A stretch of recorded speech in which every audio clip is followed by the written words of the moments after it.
So, Mr. Mash. Yes, Mr. Bangers? The other day, I was checking our email. I do it frequently. I check our email about once a day, and usually there's nothing to report. 2 weeks ago, I checked our email, and we actually had a piece of fan mail. No. Yes, because this is our first ever piece of fan feedback on the Bangers and Mash show. I'm going to read it out loud. Yes, you are going to read it out loud. Yes, I am. You're not going Again, to. it takes me 2 weeks to read. This is from Lloyd. He says, "Guys, I'm Lloyd. How's it going? Just thought I'd write you guys after checking your email address drop in that last video. I've listened to all of your episodes so far, except one, and I'll explain why in a little bit. Just bear with me here. I come writing with an episode idea. You may or may not be interested in this, but I think both of you could come up with some cool ideas, so much as to at least fill a while talking about this stuff. I'm interested in what films that do not have remakes or currently actively announced remakes deserve a remake, or could be made significantly better in a remake. It can obviously be a trickier, touchy subject for 2 reasons. You can probably limit it to just horror films, but I don't care. It's your show. If you trawl your movie collection, I'm sure you could make a nice list. In any event, if I ever got to talk to you guys in person, this is pretty much exactly the topic of conversation we'd have, and I'd really like to hear your guys' ideas on this. I was actually reminded of this when you guys were talking about how Deadly Friend should be remade, and why, and I've been forgetting to send this very message to you guys for quite some time. In all honesty, I sent this exact idea in an email to the movie preview critic about 4 years ago, and he still hasn't done it, so I figured that I better get this off to you guys before you get too popular. You just ignore it. See, what's funny about that is he thinks we're actually going to get popular enough to ignore it. Well, I don't know who this movie preview critic guy is, but he's a jerk. Anyway. We personally have read every single piece of fan mail we've ever gotten. Yes,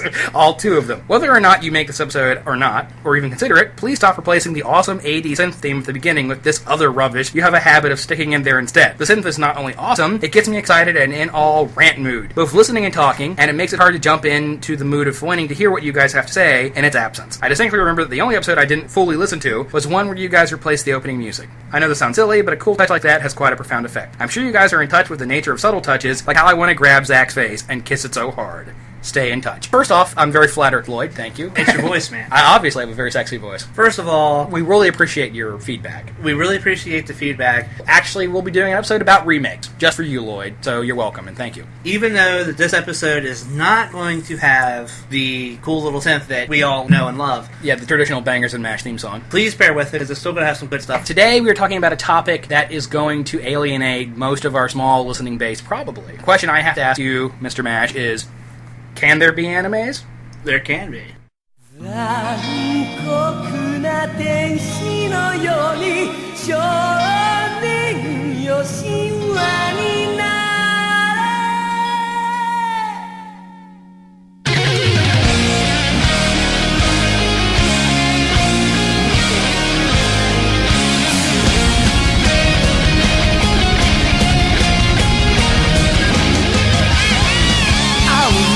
風が今目のドアを叩いても私だけをただ見つめて微笑んでるあなたそっと触れるもの求めることに夢中で運命さえまだ知らない痛いけな瞳だけどいつか気づくでしょうその背中には遥か未来目指すための羽があること残酷な天使の手で窓辺からやがて飛び立つほとばしる熱いバトスで思い出を裏切るな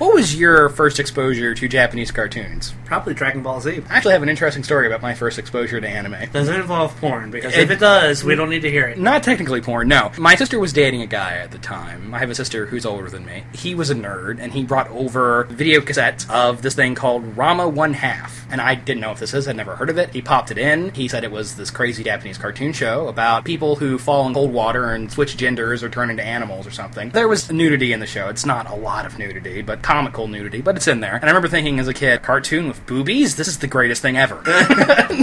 Huzzah! Obviously, I had seen stuff before then. I'd seen Speed Racer and Gigantor and Tekkaman Blade, or a Technoman, as it was called here in the States, in syndication and such. But I think that was the first time I became aware of anime as a distinct thing, that these cartoons made in Japan were different from the cartoons that they make here. The cliche is that anime is more mature than Western cartoons. I'd say that's just a cliche. It's not a genre unto itself. In America, we see cartoons, we assume it's for kids. For a long time, that was the prevailing notion. Anime is different in that they make it for all different audiences and a lot of different genres. Think of anime, we think of as action cartoons or science fiction cartoons. But anime comedy, there's anime romances and soap opera, and yes, there's anime pornography, some of it involving tentacles. But we're not going to be talking about that. Anime fandom really started here in America with Robotech in the 80s, and then Akira, a little later on Akira and Ghost in the Shell. And in the 90s, there was this big interest in anime, mostly because of Pokemon. Were you swept up in Pokemania, JD? I had a deck of cards. I maybe had 50 cards, if that. I was pretty swept up in the Pokemania. I got a Game Boy just to play Pokemon, watched the cartoon, I collected the cards and the toys. I went to see the first 3 movies in the theater. Not long after that, Cartoon Network premiered their little animation block called Toonami.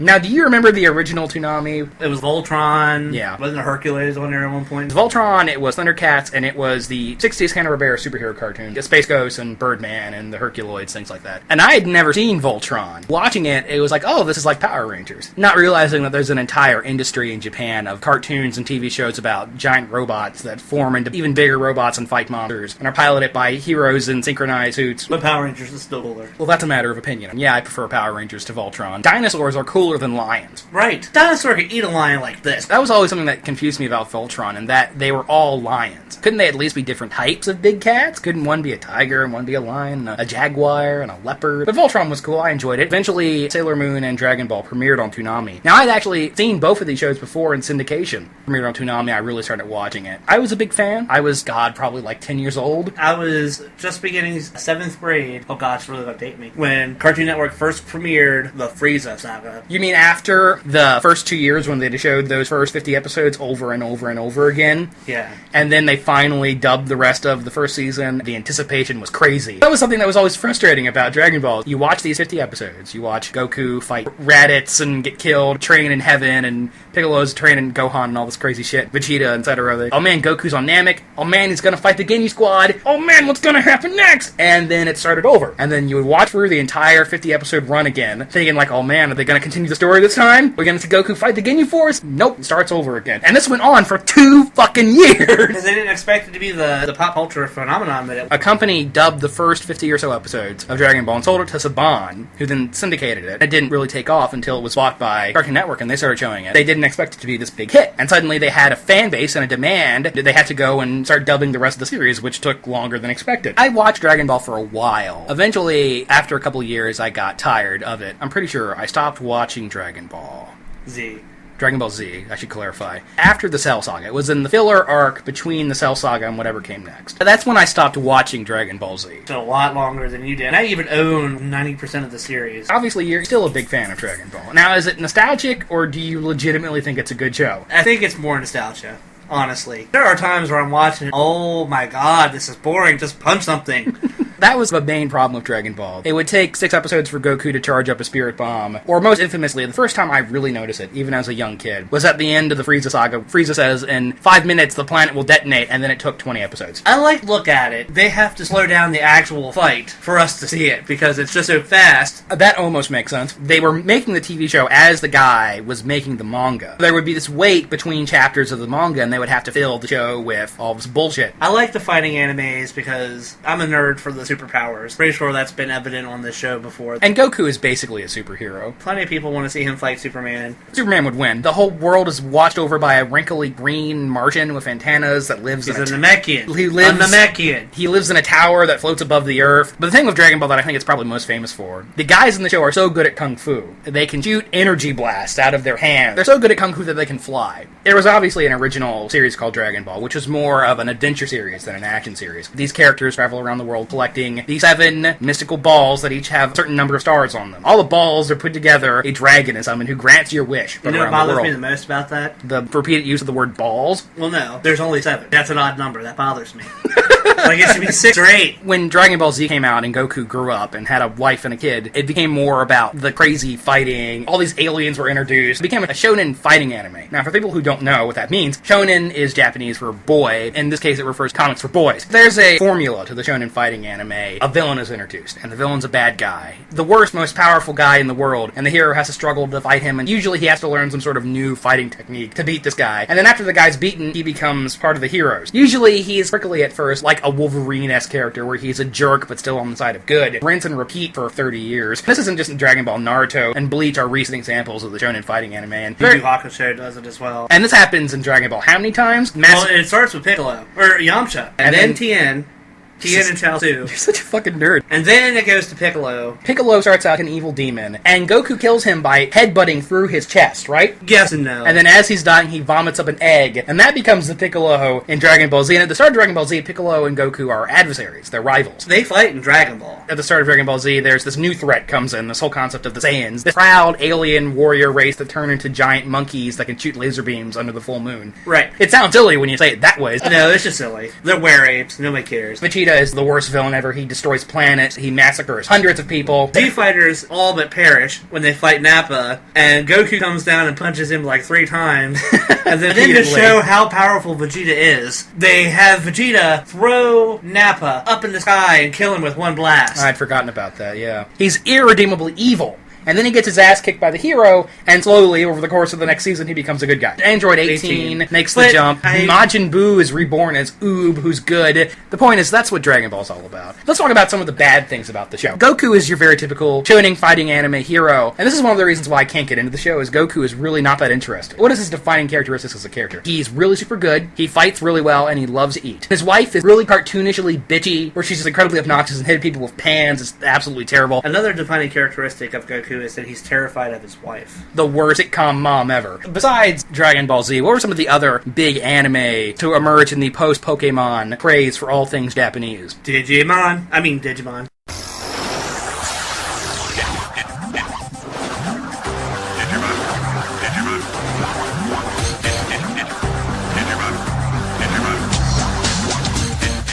After Pokemon was a huge hit, there were a lot of attempts to cash in on that by releasing other monster-collecting shows. Monster Ranchers, Metabot, Moncoli Knights. Most of these things are terrible. I was into Pokemon. When I saw the commercial for Digimon, it's like, oh, this is an obvious ripoff. Watched it and really started getting into it. Very quickly became my favorite show. The big difference between Pokemon and Digimon actually has characters with personality and storylines that actually go somewhere and develop, as opposed to Pokemon, oh, we just gotta travel to the next town and get a gym badge and Team Rocket's gonna do something stupid. Digimon actually had characters that had problems. Not only did the teenagers in the show have character developments, but the Digimon themselves have character development. The characters had doubts. They were actually human beings. The first season, almost like an Alice in Wonderland story where these kids are swept away to the strange world where everything's trying to kill them. They have to deal with wanting to go home but can't. They have to deal with larger-than-life monsters trying to kill them. Our computers and electronic devices have somehow created an alternate universe that coexists with ours, and in this alternate universe there are monsters that can evolve into other monsters. That first season of Digimon, in my opinion, holds up. I will unironically say that it is a good show.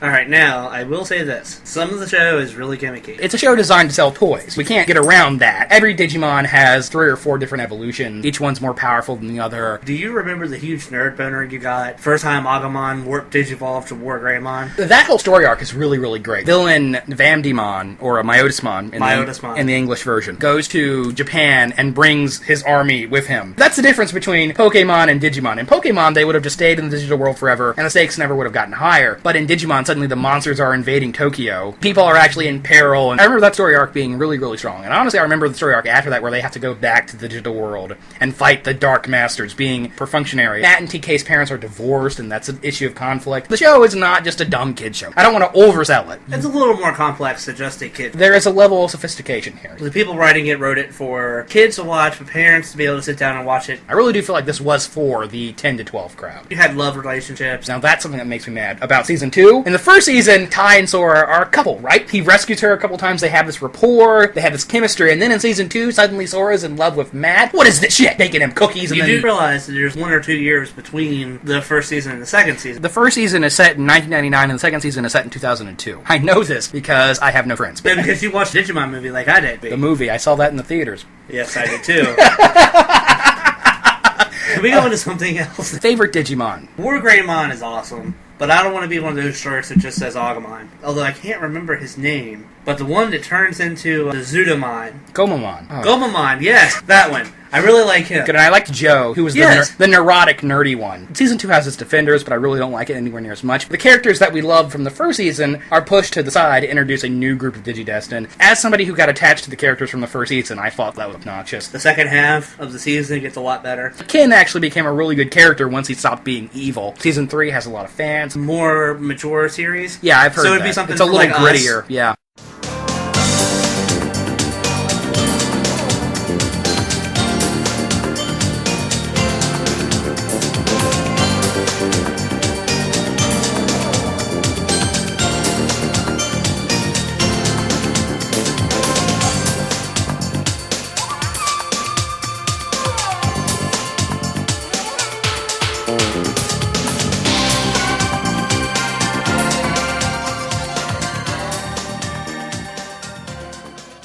When Toonami came on, it really introduced a lot of anime to American audiences that they probably never would have seen otherwise. This stuff was released on VHS. It's not something a kid would have picked up and watched without Cartoon Network introducing it to them. And one of the shows, and it's still one of my all-time favorite anime. And I will be Tenchi Muyo? I will defend the first Tenchi Muyo OVA, which stands for Original Video Animation. It's cartoon shows that go direct to video. I will defend that first series, still to this day, some of the best anime I've ever seen. What's Tenchi Muyo about, JD? It's been 10 years since I've seen it, dude. I just know that it's Tenchi's. He's a kid who lives in the countryside of Japan with his dad. But isn't he like some kind of undefined hero? Okay, wait, that comes later. He's a kid that lives in the countryside of Japan in the shrine with his dad and his grandfather. All these hot women from outer space all gathering on his little backwoods home, and they all want to have sex with him. Ryoko throwing these lightsabers at his school and blowing it up. That happens in the first episode. And then the bath scene. I remember the bath scene. There was a lot of bath scenes that were edited. All the girls had digital bikinis edited on them when this aired on Cartoon Network, so the kids wouldn't see the nipples. Ryoko, she's a demon, but she's really a space alien. That's an interesting thing about the show, the way that it fuses traditional Japanese mythology with a sci-fi angle. Really always got me about the show was the characters. I think the show has really great characters. And it doesn't hurt that I was going through puberty when the show was on the air, and it had all these very attractive cartoon women in it. With big boobs. I'm not going to say that wasn't a part of the appeal. It's a great show, and you should rewatch it. There's this planet Jirai, they have spaceships that are made out of trees. There are so many alliterations. And that was confusing, watching it on Toonami, because they showed them all back to back. Because there's the original OVA, produced a second OVA, which isn't as good as the first one, but it's still pretty good. Showing on Toonami, they would go into the TV show. And the TV show is a different continuity than the OVAs. Same characters, but they're all introduced in different ways. The TV show isn't bad. It's not as good as the OVA. The one thing I like about the TV show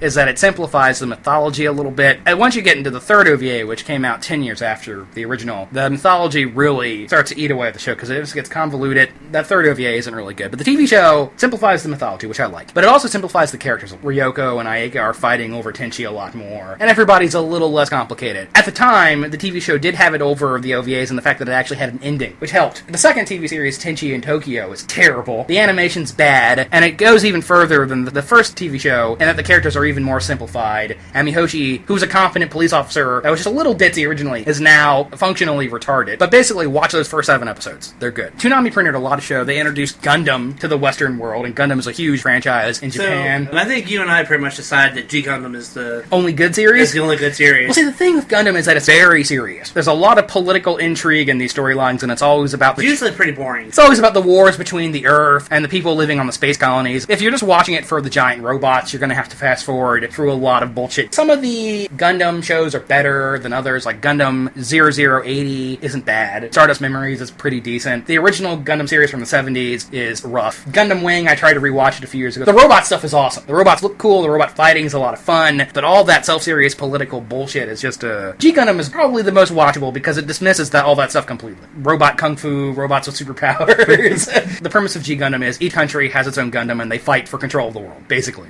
That's as simplified as I can get it. Of course, the Japanese robot is the hero, and the Japanese robot is called the God Gundam. And each of the robots kind of represent the stereotypes about each country. The American Gundam is a football player, boxer, cowboy. The Indian Gundam is a giant snake. The Canadian Gundam is a giant lumberjack. The Mexican Gundam is a cactus bandito, just to make that distinction between real robot and super robot. Real robot is hard sci-fi, is what we would call it here in the States. This is the robot, and this is what it can do. It's at least somewhat realistic. Super robot is this robot has a rocket punch and can shoot laser beams out of its eyes. Rocket puncher. Rocket punchy. Rocket punch! Gundam is real robot. Mazinger is super robot. Gigantor is super robot. Votoms is real robot. That's the distinction there. Half the people listening to this have no fucking clue what I'm talking about. Half the people recording this podcast have no idea what you're talking about. G Gundam is really the only Gundam series I can still watch, because it's the only one that says, here's some fucking robots doing awesome shit. It's very non-pretentious, and I appreciate it. The thing that I like about Gundam Wing is it probably has the coolest Gundam. Yeah, probably. The Deathstrike Gundam is still one of my favorites. The Grim Reaper Gundam is what it is. On Wasn't paper, it a Hell Gundam? Deathstrike Hell is the upgrade, where it gets wings. Yes. I'd say it has the coolest real robot Gundams. Like I said, if you're going to watch Gundam for the robots, you're going to fast forward through a lot of stuff. But other shows that were on Toonami that we watched was Outlaw Star, which is still a pretty good show. I own it. It's fun. Another show that combines sci-fi and fantasy. There are spaceships, there are aliens, there are androids, there are sorcerers in addition to the androids and spaceships and aliens. And the thing I really like about Outlaw Star, well, first off, the music. Now, when I watched this, I remembered liking it, but again, 10 years ago. It holds up. And the only thing that really to remember is the level 9 bullet being a black hole, because I just thought that was so mind-blowingly fucking awesome that you can shoot somebody with a black hole. There's a gun you can shoot and the bullet will suck them into a black hole, yeah. Yeah! This is another anime that doesn't really have a very strong ending. They just go off on a philosophical rant there at the end. Ronin Warriors was another syndicated anime show that was on Toonami. Wake with Mia! Wake with Mia! It's sort of like a Sentai show where the characters put on these samurai armors and they all have special attacks. It's So, also a fighting game. there's a distinction to be made between the Sentai-style shows and the fighting-style shows. The lack of 5-minute monologues before they throw an attack. That and Ronin Warriors is actually a spin-off of a show called Saint Seiya. Sailor Moon is a part of this. That's another show where there's a team, and each team member has a gimmick. They represent a different planet. In Ronin Warriors, they represent an element. In Saint Seiya, they represent a zodiac symbol. I did not know that. So should we talk about Sailor Moon, or should we leave our dignities intact? I would say this about Sailor Moon. It was another anime show I was exposed to early. It came on at 6 o'clock in the morning on the UPN station. I watched it before school. I was young. I was about 7 years old, and it was the first time I can remember being sexually attracted to a female. Before that, girls were icky, and after that, it was like, girls are interesting. You mean girls get naked? And when they get naked, they turn into rainbows? Definitely had an effect on me in that regard. I guess that's pretty embarrassing. Sailor Moon probably helped a lot of boys find their sexuality. I'm not gonna bash that show, okay? You're not a fan of Cowboy Bebop. I'm not. I don't understand why you're not. It's an awesome show. Back in the time of Dragonball Z, to me that was my idea of anime, and I would have nothing but something that had powers and explosions. It never appealed to me, so I just never really watched it. I haven't really seen it in a long time, and it's probably kind of overrated now that it has this legacy as one of the greatest anime series ever. But I'm sure it's still a good show. Those characters are still great. Each episode is standalone. You can jump into pretty much any point in the show and get into it. Present day. Present time.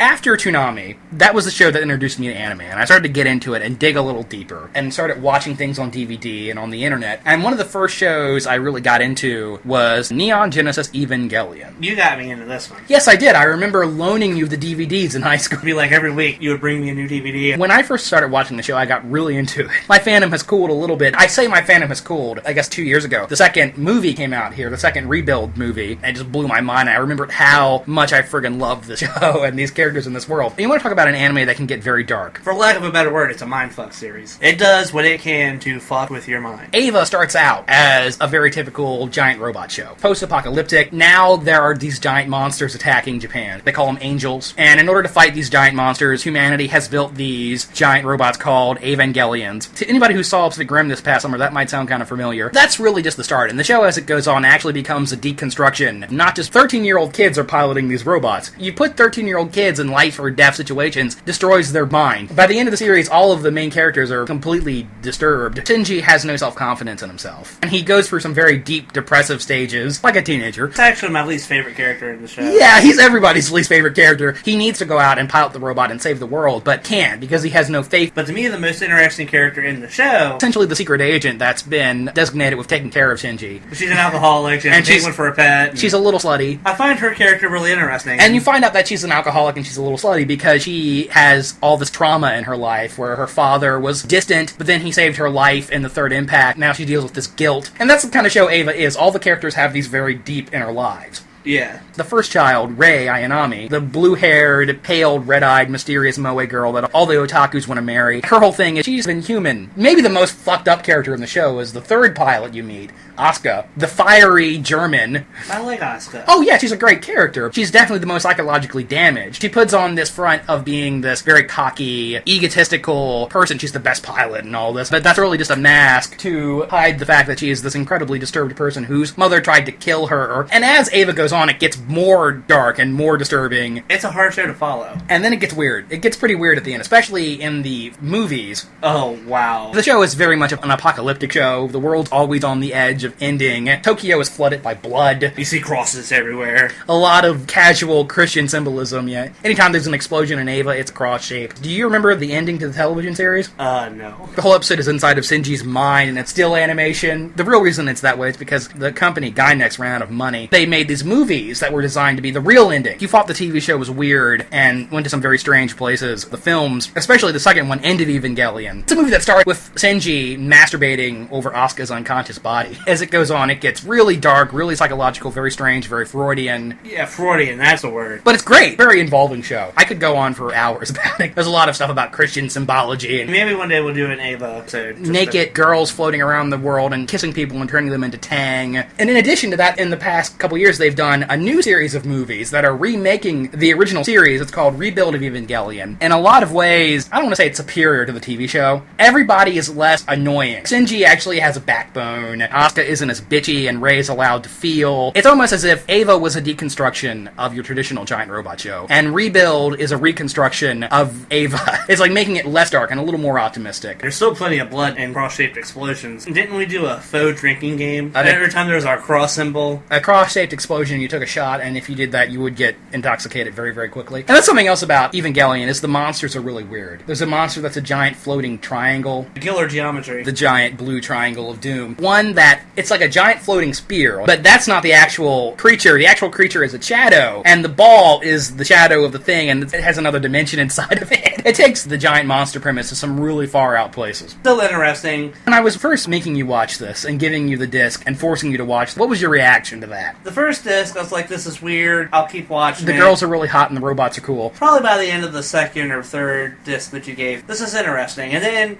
finally, after the whole thing, I was like, alright, I've watched it all, now explain it to me. What does it mean? Even though you don't really understand what's going on, you can't help but watch it. Once you start watching it, you have to finish it. In a similar vein, I'm not going to go into too much detail because you haven't seen this show, but another show that I discovered after I stopped watching anime on TV and started watching it on DVD, Serial Experiments Lain, or just Lain for short. It's in a similar vein to Eva. It's not just about what it's about. It's making some sort of statement about modern society and life and humanity's relationship with technology, but it's also an incredibly strange series. I would compare it to the films of David Lynch. Our listeners know who David Lynch is. It's very similar in that it's a very slow-paced series, and it has this very unnerving tone to it. There's no background music in a lot of the episodes. The only noise is this electric hum from telephone wires. The general setup is this Japanese schoolgirl, Lane. One of her classmates commits suicide. All the classmates get emails from the girl that just killed herself. Goes to some places that are very strange from there. I don't know if you would like it. If you enjoy Twin Peaks, anything David Lynch has done, this would be a good show to get people who've never seen anime before, but if they enjoy Twin Peaks, this is a show they would probably also enjoy. Get them over the fact that it's a cartoon. Because it's a very intelligent series, there's a lot of obscure references. Aliens, Project Xanadu, and manatees. Radio wave, the internet is another dimension, maybe. The main character could be God, I don't know. People exploding into body horror formations. Lane is weird, but it's fascinating. Alright, let's go on to the next one. That'd be High School of Dad. I feel like if we're going to talk about weird anime, we should segue into Fooly Cooly. One you can never get me to watch all the way through. From the same production company as Evangelion, it's also from Gainax. Fooly Cooly has a mythology as convoluted and deep and obscure as Eva is. The difference is Eva is 24 episodes and a bunch of movies, and Fooly Cooly is 6 episodes. All of these obscure, bizarre things are happening very quickly, and there's not a lot of time for your brain to adapt. The general premise for Fooly Cooly, I guess, a kid lives in this town. He says he has a boring, normal life. A alien girl on a Vespa flies out of nowhere, hits him on the head with a guitar. She opens a portal to another dimension inside of his brain. Giant robots and monsters are now coming through this. All actually a metaphor for puberty. Yeah. The animation is beautiful. The show is very funny. Don't try to make sense of it, just watch it and go with it. The soundtrack is excellent. The music is provided by this Japanese punk band named The Pillows. I think I only made it 3 episodes in. Well, this also aired on Adult Swim.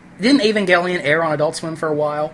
No, Escaflowne did. Maybe that's what you're... No, I think you got that backwards, dude. Escaflowne was on Fox Kids. Yeah, but Escaflowne was also on Adult Swim. I don't remember. I'm pretty sure that they did air Ava in its entirety on Adult Swim. Because they tried to show it on Toonami and they cut it to shit, and that made me really angry, and that's when I stopped watching Toonami. I must have stopped watching Toonami at that point. Well, they did this thing called Giant Robot Week, where they showed Evangelion, they showed Nadesico. Martian's successor, Nadesico, is parody of giant robot shows, and it's a lot of fun. You would like that one. Can you imagine them showing Ava on Cartoon Network? No. That's how bad it was. Anyway, what were we talking about? Fooly Cooly. This aired on Adult Swim. It was very popular on Adult Swim. It's a wacky show. Wacky. This is one of the rare shows where the English dub is actually very good. You just gotta go with it. It's not gonna make sense on the first viewing. It's not gonna make sense on the second, third, or fourth. But because it's only 6 episodes, it's a show you can rewatch a lot. We missed Yu Yu Hakusho when we were talking about Toonami. Yeah, Yu Yu Hakusho premiered on Adults along with Cowboy Bebop. And I watched Yu Yu Hakusho for a while. It's very similar to Dragon Ball. It's a shonen fighting anime. The characters all have special attacks, except instead of it being like a sci-fi kung fu fighting show, it's based in this Spirit world. Yeah, Japanese spirit world mythology. There are onis and yokais. It's very similar to Dragon Ball Z. And that the main character even looks a bit like Goku. With one very obvious difference. And that very obvious difference is that it is nowhere near as talky. I don't want to say talky. It doesn't have the filler that Dragon Ball has. Right. It's a much more concise, structured anime, I'd say. I watched the first season on Adult Swim. I'm not interested in shows where the fight scenes go on for 17 episodes. It's got more complexity to it than just a fighting show. For instance, an episode I just watched, it has this guy who... territory power is what they call it. Okay. Which basically means he can alter the reality within a certain distance. Okay. Which his power is 10 meters. He can project his imagination however he wants to. Alright. Like a brain fight. Reminds me a lot of... I'm currently reading JoJo's Bizarre Adventure, the manga. The fighting show, but each of the fighters have this thing called a stand, a spirit companion that gives them a special power, and each fighter has their own gimmick. One of the fighters, his gimmick is that if you lose a card game against him, he'll take your soul. So you have to be really good at gambling to beat this. There is more complexity to it than just Kamehas and spirit guns and Hadokens. It does have some episodes that actually requires the protagonist to think things through, not just punch with their fist. Plus it has a really hot Grim Reaper chick in it. Plus it has a really hot Grim Reaper chick that flies around on a what looks like a boat oar.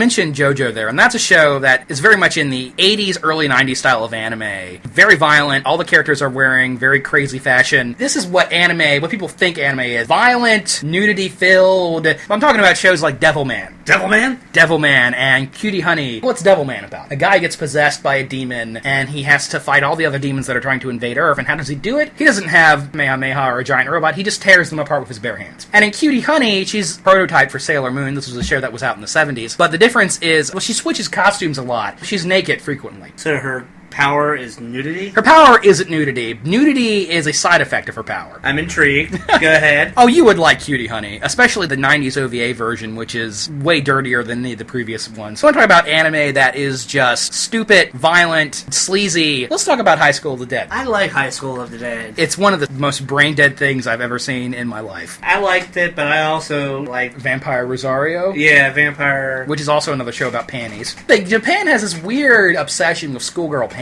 High School of the Dead, it's a zombie show about panties. You recommended High School of the Dead to me. You said this thing is on Netflix Instant. The show is about Japanese high school girls in schoolgirl outfits with giant breasts and very short skirts fighting zombies. Yeah, I'll watch that. Was I wrong? No, that's actually an incredibly accurate description of the show. The characters, they're supposed to be normal high school students, yet the one chick with a wooden sword is tossing zombies 10 feet into the air. It's completely ridiculous. And not ridiculous in the good way that Devilman and JoJo are. It's ridiculous, and it's also incredibly self-serious. So fucking stupid. There's a whole episode where the girls are just in the bath the whole time, and they're all naked. But that's the episode you really like. I'm not saying that it doesn't have a certain entertainment value, but when you have a panty shot on a Japanese schoolgirl who's a zombie, this has reached a whole new level of sleazy and weird and uncomfortable. The characters are terrible. They're the most cliche, unlikable, awful, brain-dead, and the show is so incredibly sexist and demented in its political beliefs. To give you an idea, for any zombie scenario, there's a moment where the characters are locked in a confined area. Usually it's some sort of military bunker. In this case, it's a mansion. There's always a schism. There's always one group that disagrees with the other group. In High School of the Dead, that group that disagrees with the heroes are pacifists. They're pacifists, but they're crazy pacifists. They're like evil. This is what Republicans think Democrats are like. It's a show all about casual nudity and guns and how guns are awesome. It will make you stupider. If you like big tits, short skirts, zombies, and an explosive ending, and you have a short amount of time to watch an anime. This anime is only 12 episodes. And you don't care about the intrinsic artistic value of anything. All the females are incredibly busty and frequently in some state of undress. But there's one character whose breasts are like the size of watermelon. They're absurdly big. Oh, that's the nurse. You can tell she's older than all the others because her breasts are bigger. And she's an incredibly annoying, unlikable character, but who cares because she's got boobs the size of tires. There is one part that was totally ridiculous, and I will agree with you on. How could you tell? The bullet time between the breasts. Oh, God, yes! The bullet passes between a pair of bounding breasts, and I'm like, man, physics doesn't work that way. It's so sleazy and retarded. Another show that is similar to High School of the Dead in its sleaziness, but not as stupid, in the fact that it has a little better balance of tone, and it's not quite as gratuitous. I believe it's a 6-episode OVA called Rin, Daughter of Mimozine, or just Mimozine. You haven't seen the show. You would like it, though. I have seen pieces of it. I don't really... Really violent, and there's a lot of nudity in it. The lead character is an immortal woman who's got big boobies, and she wears glasses. She can resurrect. No, I want to see fireballs. It's not that kind of show, that it's on the same level of High School of the Dead in its content, but it's a little better written than that. It's a little more intelligent, has a really shitty ending. There's a moment where the characters are giving the audience some exposition. Like a lot of fantasy, sci-fi action anime, this show comes with its own complicated mythology. The audience is getting some blatant exposition, but as that voiceover is happening, we're watching a giant lesbian orgy. That's a good way to get exposition out there. Okay, let's make this boring thing interesting. This podcast is going to make us sound like total perverts. Anyway. I think you sound like total pervert. I showed you Read or Die. Read or Die is a 3-episode OVA. What you think of that? I don't remember much about it, but what I remember was pretty cool. It's about, again, a heroine with a weird superpower. She can control paper. And that sounds completely useless. Right. But they handle it in a pretty creative way. Throw a collection of Post-it notes in the air, throw them at a villain, and make them all razor sharp, and cut the person to shreds. Oh, yeah. The villains are resurrecting historical figures, but the historical figures have superpowers based around what their expertise was. Like, there's a famous entomologist, a guy who studied bugs. He's resurrected as a guy that rides around on a giant grasshopper and has flesh-eating fireflies. Wait a minute, you mean tell me an entomologist is a person that studies bugs? Yes. Man, it's a good thing you told me that. And I've actually only seen the original 3-episode OVA of Read or Die, and there's been a TV series, there's been a bunch of manga. In fact, they're premiering a new series. They've redesigned Yomiko, the main character. One of the interesting things about her is that she wasn't your typical anime heroine. She wasn't half naked and had giant boobs. She wore glasses, she was very mousy. She remained fully dressed throughout the entirety of the series. Her big thing is that she loves books. She was really interested in reading, which is very different from what you might think of as your traditional female action anime protagonist. And now in the new series, apparently she wears a thing that's cut down to here, and she has silver hair, and she's all moe. Moe. Sounds terrible. Moe, moe. I'm not going to explain what moe means, look it up.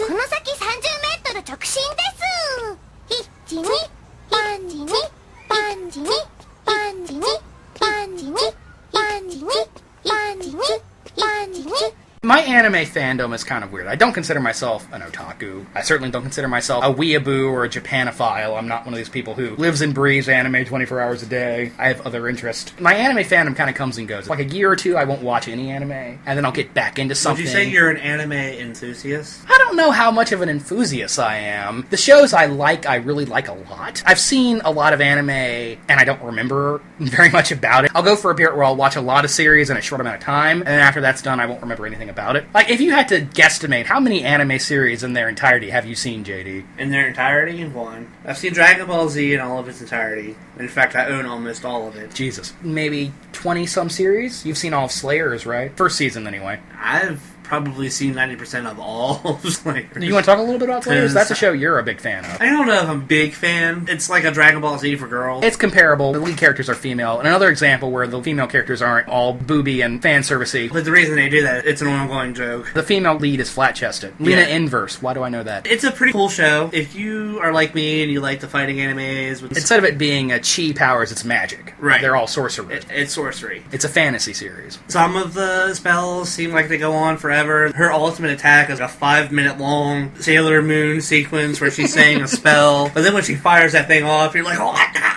I watched the first season of Slayers and enjoyed it moderately. I remember very little about it. I went for a period where I watched Slayers, I watched Escaflowne, Devilman and Devilman Lady, Generator Gull, and Gasaraki, and all of these shows. I watched them all back to back, and I remember next to nothing about all of them. So you've probably seen maybe 15, 20 anime series. I've seen maybe 50-ish, because I've got a lot of free time on my hands. What would you say is the best anime you've ever seen? My favorite is probably Dragon Ball Z. Although... You're so lame. The more I watch Evangelion, the higher it gets on my hierarchy of anime. See, I'm making you smarter, JD. Yeah, too bad my teachers at college can't do that. My favorite anime is probably Serial Experiments Lane. If you want to talk about best, there are shows like Paranoia Agent that are very sophisticated. If you want to get into feature animation, there are the films of Hayao Miyazaki, many of which are masterpieces. Princess Mononoke, when I first saw that, I just thought it was the greatest movie ever made. I don't know if I'd go that far now, but it's still really, really good. Inversely, what's the worst anime you've ever seen, JD?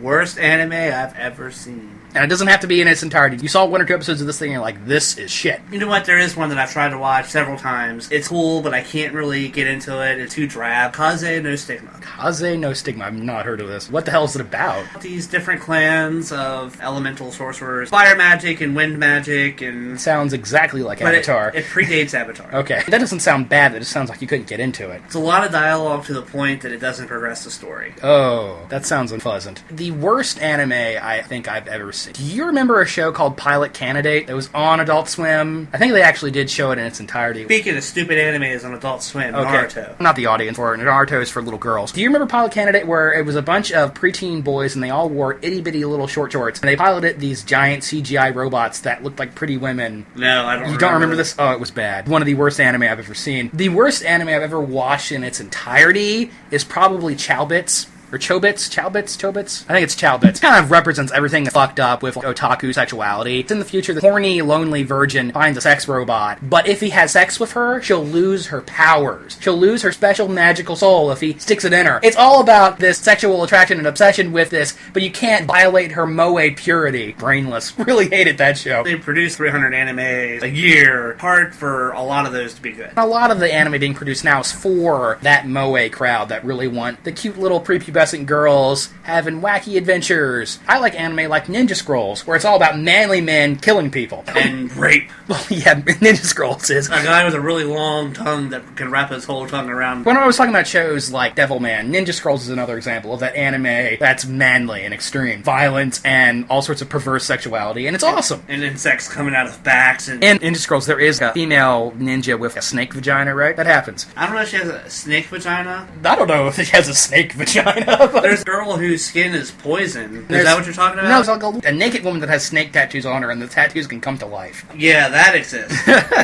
But there's snake vagina. Ninja Scrolls is an awesome movie. Yes.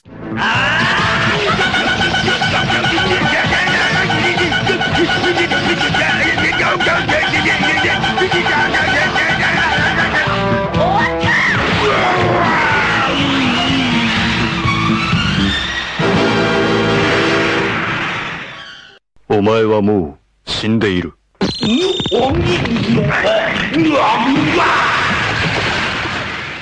Right now, I'm really getting a lot into 70s anime, old shows, Mazinger and Fist of the North Star, stuff from the 70s and 80s, which is ridiculous but amazing. That's the difference between High School of the Dead and Ninja Scrolls. High School of the Dead is ridiculous and boring. Ninja Scrolls is ridiculous and amazing. Since you brought up Fist of the North Star, great anime from what I've seen of it. Fist of the North Star is interesting. It's a show in fighting anime, but it's set in a Mad Max apocalypse. Well, the interesting thing about it is that when he punches one guy, 5 guys behind that guy explode. That's exaggerating slightly, but yeah, that does kind of happen. He punches a guy 300 times, and then he swells up and explodes. He attacks pressure points. And he does that, and then he looks at them and says, "You're already dead," and they explode from the inside out. If it's the TV, white light explodes out of them. If it's the movie, they explode and blood and guts fly everywhere. That's a fun show. What I was going to bring up is Man with the Iron Fist. Where he throws a punch so hard that reality sways underneath of it. Yeah, he RZA punches Batista with a reality-warping punch. Man with the Iron Fist is kind of a live-action anime in a lot of ways. Similar mentality. If you like anime, you should watch Man with the Iron Fist. We say if you like anime like Fist of the North Star and Ninja Scrolls, things that are ridiculous but awesome. And like Dragonball Z and... well, that's a little different. Well, no, because Kung Fu Hustle was what the Kung real... Fu Hustle is the live-action Dragon Ball movie! Alright, you think we've said enough about anime? I think we have. This is a huge topic. We haven't even talked about all the shows we've seen. Something we didn't talk about Dragon Ball is the amazing English language opening theme song. That's right. Has the best, worst theme song ever. They wrote this in 5 minutes, and it's terrible, but it's... awesome in its own way. It's awesome terrible. There are whole podcasts devoted to anime. I couldn't do that. That would require watching a lot of shit I wouldn't want to watch. The anime podcast I listen to is called Anime World Order. I have a love-hate relationship with the show because I frequently disagree with everything they say. They're definitely the elitist hipsters of anime. They're very funny, especially Daryl Surratt is the name of the one writer. This is the show that got me into Fist of the North Star. They recommend weird shit like Butt Attack Girl Gotemon, an anime where a girl fights evil with her ass, just to give you an idea. And things like Goku Midnight Eye, where there are mad scientist midgets that ride women, have motorcycle handlebars on their heads, and she's got peacock feathers on her back and eyes on her nipples, and if you look at her nipple eyes, you'll kill yourself, so don't do that. When you say that you disagree with most things, they liked High School of the Dead, didn't they? I don't know what their opinion on High School of the Dead is. They'll say things like, I was listening to an older episode from a few years back, and they said, Hard Candy wasn't that good of a movie, and I love Hard Candy. It comes to anything but anime, I disagree with them, but they definitely have broadened my horizons. Alright, guys. This was a very different episode. If you want to contact the Bangers and Mash show, if you want to talk about how you don't like anime and you think it's all stupid bullshit, or if you have an anime that you suggest. Yes, if you are an anime fan and you want to talk about it, if you want to talk about the crossover between anime fandom and horror fandom, because we're proof that it exists. And are we doing Lloyd's request next time? Is that the next episode? Yes, that's going to be the next episode. Our email address is bangersandmash88@yahoo.com. That's the word bangers, the letter N, the word mash, the number 88@yahoo.com. Do that. We've got a Facebook group. The Bangers and Mash Show. Yeah, search us on Facebook. Our icon is a skull carved out of a potato. I've dubbed him the Doom Spud. Replaced the much contested Wiener Skull. Much contested by me. If you want to subscribe to the Facebook feed or comment on the video, yeah, sure, you can do that too. You know, whatever. We've got our first fan letter. I hope it's the first of many. If you have a show idea, certainly send us a request. There's a possibility we might do it. As long as it fits within the parameters of the show, we will definitely put it under strict consideration. I'm Mr. Bangers, a.k.a. Zach. And I'm Mr. Mash, a.k.a. JD. And are you ready to rock the dragon?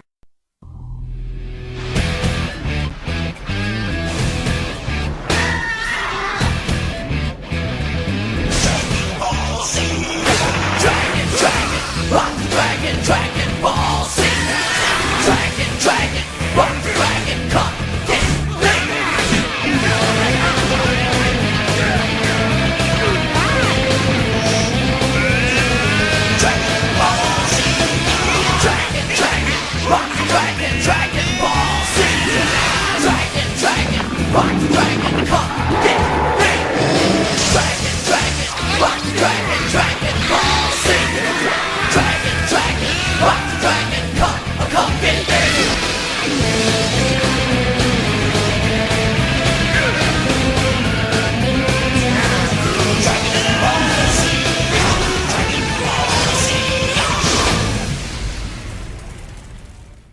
can't believe we just did a podcast about anime.